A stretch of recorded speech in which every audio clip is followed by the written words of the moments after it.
Amère, je fais cette vidéo pour te demander de laisser la famille à mon tempête. Tu ne peux pas te permettre de multiplier des vidéos pour traiter tes compatriotes de voleurs, insulter les gens à tort à travers, alors que toi-même tu es un voleur de la pire espèce, tu es un menteur, tu es un manipulateur, tu es un escroc. À moi-même tu m'as volé de l'argent, une somme importante. Et pour que les gens comprennent, il faut que je revienne brièvement sur la jeunesse. Je rencontre ce monsieur à un moment donné où je suis plus bas que terre. Comme on dit, même le serpent se renverse. Je venais d'être victime d'un accident de voiture.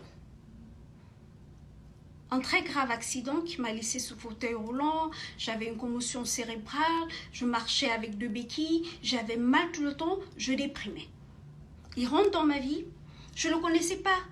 En tout hasard, on fait connaissance. Très vite, il va se rendre compte que je traverse des moments terribles, des moments de faiblesse très graves. Et donc, il va réussir à s'incruster très rapidement dans mon univers. Une amitié va se créer, du moins je le pense. On s'appelle tous les jours, il est là, hashtag 24 pour moi, etc., etc. Donc, quand il m'invite plus tard en France, je me dis, pourquoi pas? Quand j'arrive en France, le mec, je me rends compte que il a cette tendance à vouloir faire le live avec moi tout le temps. Il veut utiliser mon image, c'est comme ça qu'il monte les scénarios. Je me sens un peu prise au piège, mais je me laisse faire. Je me dis, bon, si ça peut compenser toute l'attention qu'il m'a apportée pendant le temps que j'étais très mal, pendant le temps que je souffrais, pourquoi pas? Donc, on commence à prétendre leur story, ça lui apporte les buzz. En même temps, il essaie de me convaincre que, bon, en même temps, ça va essayer d'influer sur le tribalisme ambiant post-électoral qu'il y avait à cette époque. Alors, c'est quand on commence à se présenter comme un couple, etc., etc., que je commence à recevoir les appels de partout. Les gens me disent, mais est-ce que tu connais même ce gars avec qui tu es en train de traîner ton image? C'est là où on m'envoie les vidéos où il a sorti la machette. C'est là où on m'envoie ces vidéos où il traite les bamiliqués de porc, etc., etc. C'était déjà trop tard pour moi. J'étais prise au piège. J'étais déjà plongée. Je me dis, mais Seigneur, je vous jure au nom de l'Éternel. Je dis, si je mens, que je ne vois pas le lendemain, je vous jure au nom de feu mon Père, je n'avais jamais connaissance de ces histoires d'insultes contre les Bamiliques et des histoires de machette jusqu'à ce que j'arrive à Paris. Parce que à cette période-là, pour les personnes qui me suivent de manière constante, à cette période-là, après mon accident, je me suis déconnectée complètement des réseaux sociaux. Donc au moment où l'huile arrive sur les réseaux sociaux, je ne suis pas du tout connectée. Donc je ne connaissais pas le mec en fait. Donc quand je ne connaissais pas son histoire, je me sens prise au piège. Me voilà en France. Les histoires, bon, il m'a acheté un billet VIP, il invente des scénarios et je me laisse faire. Je me laisse faire parce que je me dis, bon, qu'est-ce que j'ai à perdre? Mais la réalité, la vérité que je vous dis aujourd'hui, la main sur le cœur, c'est que ce garçon est un menteur de la pire espèce. J'arrive chez Amère le premier jour. Il m'emmène dans un fast-food, McDonald's. Je lui dis, mais tu invites une personne chez toi, est-ce que tu n'aimes pas à manger une nourriture normale, tu m'emmènes au fast-food? Il me confesse en toute honnêteté qu'il n'a pas d'argent pour acheter la nourriture. Nous sommes allés au supermarché. J'ai fait les courses pour lui. Donc au moment de payer, il va se rendre compte, il va voir mon numéro de carte bancaire. Plus tard, il va soutirer ma carte de crédit. Il commence à sortir de l'argent de ma carte de crédit. J'ai voulu loger à l'hôtel, il a refusé. J'ai logé chez lui. C'est 3 jours plus tard. Je me connecte en ligne pour payer mes factures. Pour payer mes factures en ligne. Et je me rends compte qu'il y a au moins 3 000 € qui sont retirés de ma carte bleue. Quand je l'interpelle, tout embarrassé, il se confond en excuses, il me raconte un tas de conneries et tout. Mais la réalité, c'est que si je ne l'avais pas attrapé en ce moment-là, le gars m'aurait retiré plus de 20 000 whatever amount de mon compte. Dieu merci que je l'ai attrapé à temps. J'ai appelé ma banque, j'ai bloqué la carte. Et même après que j'ai bloqué la carte, ça ne l'a pas empêché de tenter quand même encore de me voler l'argent avec la même carte. Parce que juste pour le tenter, j'ai laissé la carte après l'avoir bloquée à sa disposition. Il l'a encore soutiré, mais sauf qu'il ne savait pas que je remarquais en ce moment-là. Malheureusement, j'étais déjà prise au piège, donc je ne savais plus comment... J'étais vraiment prise au piège, j'étais embarrassée, je me suis rendu compte que je me suis laissée embarquer dans un jeu qui allait définitivement détruire mon image, mais c'était trop tard. Je ne pouvais réagir qu'une fois rentrée. Quand je suis rentrée, le buzz était déjà allé trop loin. On a monté des histoires, il est allé acheter les tests que oh, je suis enceinte. J'ai confirmé parce que bon voilà, je sais que vous allez vous demander comment j'ai pu me laisser malmener à ce genre de choses. Mais je vous assure que moi-même aujourd'hui, je n'arrive pas à me l'expliquer. Je n'arrive pas à me l'expliquer. Mais je pense que n'importe qui d'humain peut m'accorder les circonstances atténuantes du fait que je n'étais pas bien. Je déprimais.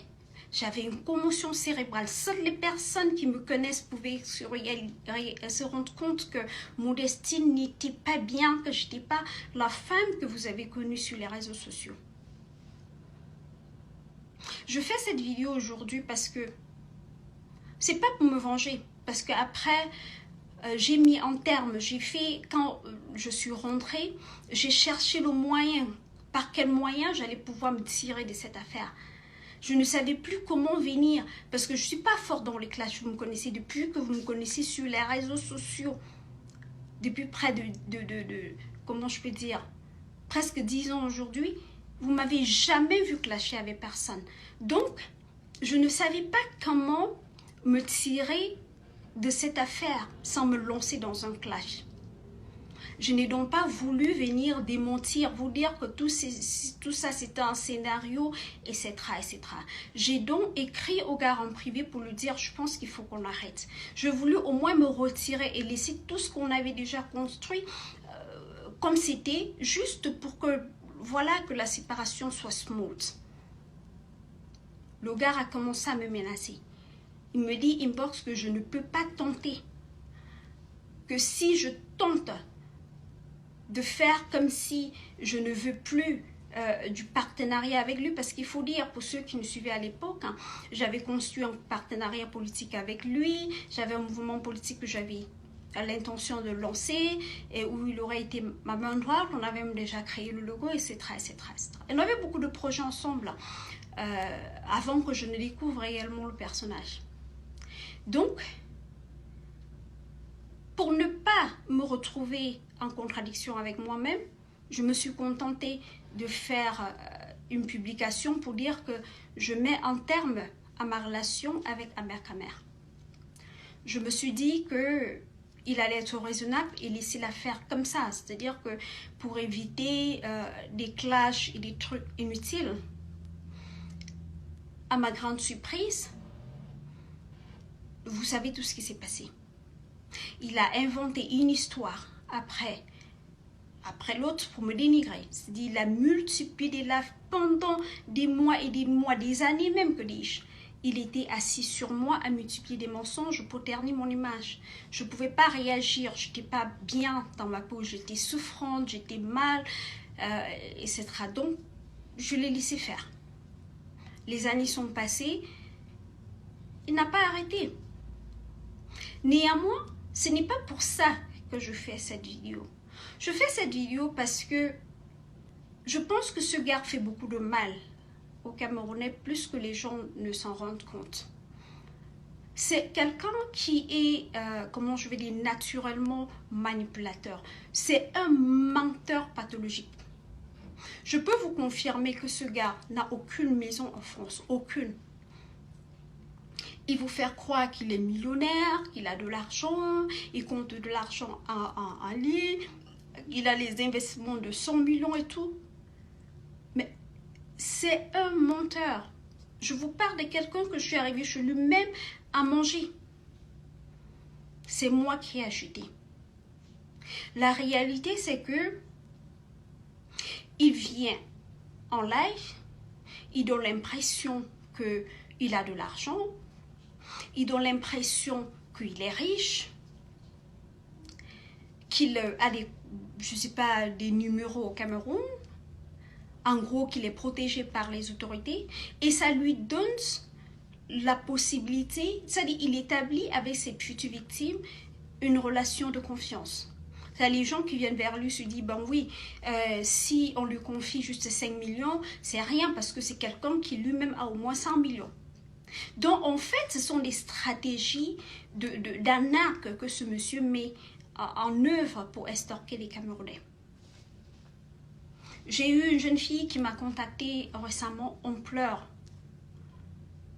Elle m'a dit, Modestine, je suis au bord de la déprime. Ce gars a ruiné ma vie. Ce gars m'a fait ceci, elle m'a raconté, j'ai eu tellement mal pour elle. J'ai eu tellement mal. J'ai eu des personnes qui m'ont contacté pour me dire, mais Modestine, j'ai confié de l'argent à ces gars pour ci ou pour ça, parce que comme je vous ai vu ensemble, je me suis dit que c'est quelqu'un de crédible. Vraiment, donc en réalité, je ne peux pas vous dire combien de fois j'ai été interpellée pour les gaffes de ce garçon. Et inbox, je lui ai souvent parlé, comme pour le cas de cette jeune dame. Il m'a dit, ben non, là, ce sont des histoires, elle est amoureuse de moi, et whatever. Un peu comme il va vouloir prétendre, dans le cas d'espèce, que c'est par jalousie que je fais cette vidéo. Mais la question que vous deviez vous poser, si vous êtes un tout petit peu intelligent, c'est qu'est-ce que je peux jalouser chez ce garçon? Encore que c'est moi qui ai mis en terme au spectacle de la prétendue histoire d'amour qu'il y avait entre nous, et pas l'inverse. Je ne pouvais plus me taire, parce que ce gars est très nocif, il est dangereux, en un mot. C'est quelqu'un de très dangereux. Je sais que je vais venir, certains de ses fans vont venir m'insulter. Je sais que les gens vont s'enflammer, multiplier des lives pour dire ça aussi. Mais pour les personnes qui me connaissent, vous savez que je ne suis pas une femme qui sabote les gens. Si je vous dis que Amer Kamer m'a volé, c'est parce qu'il m'a volé et j'ai les preuves. Amer Kamer, ne tente pas de le nier parce que toi et moi savons que c'est vrai et tu sais que j'ai les preuves. Tu m'as volé 3 000 € et Dieu merci, c'était le montant que tu avais volé avant que je t'attrape parce que tu m'aurais volé beaucoup plus. Tu mens surtout, tu traites souvent les gens de vendeurs de rêves. Pourtant, tu es le premier vendeur de rêves, mais dans ton cas est même pire. C'est que tu as monté une stratégie d'arnaque. Te faire passer pour ce que tu n'es pas pour mieux estorquer les gens. Tu élèves 2 poulets, tu donnes l'impression, c'est l'argent que tu estorques à tes victimes, principalement aux femmes, que tu prends pour élever tes poulets. Élève les poules, mais arrête de détruire la vie des Camerounais. Amer Kamer, tu n'as pas d'argent, tu n'as aucune maison en France et tu es un voleur. Tu es un menteur, tu es un manipulateur, tu es un escroc. Tu es quelqu'un de très dangereux. Tu es quelqu'un de très dangereux. Je ne pouvais plus me taire. Et te regarder continuer de multiplier les victimes au Cameroun. Tes victimes sont nombreuses, mais c'est juste que les gens ont peur, en fait. Parce que tu as une stratégie de manipulation en même temps d'intimidation. Tes victimes ont peur de se prononcer pour la plupart. Mais tu sais, je ne me suis pas tue durant toutes ces années parce que j'avais peur de toi. C'est parce que je n'allais pas bien. D'ailleurs, la preuve, depuis des années, je n'ai pas fait de live. Et même là, je ne veux pas faire une longue vidéo, je ne peux pas faire de live parce que je ne peux pas me tenir debout comme ça pendant longtemps. J'ai encore très mal, j'ai encore les séquelles de mon accident, donc je ne peux pas me tenir debout longtemps, je ne peux pas faire de live et tout. Et c'est pour ça que je fais cette courte vidéo, juste pour te dire, il faut te calmer. Il faut te calmer. Tu ne peux pas traiter Amo de voleur alors que tu es un voleur. Tu ne peux pas traiter Amo d'escroc alors que tu es un escroc. Tu es un menteur, un manipulateur. Tu es un escroc, un manipulateur. Il faut arrêter ça maintenant. Mène ta vie tranquillement. Repens-toi, cher frère. Il faut te repentir. Il faut te repentir parce que ce que tu es en train de faire n'est pas bien. Repens-toi. On ne vit pas comme ça. Il faut te repentir avant qu'il ne soit trop tard. C'est tout ce que j'avais à dire. J'attends ta réplique parce que te connaissant, tu vas venir t'asseoir en live pour dire que tu vas m'insulter.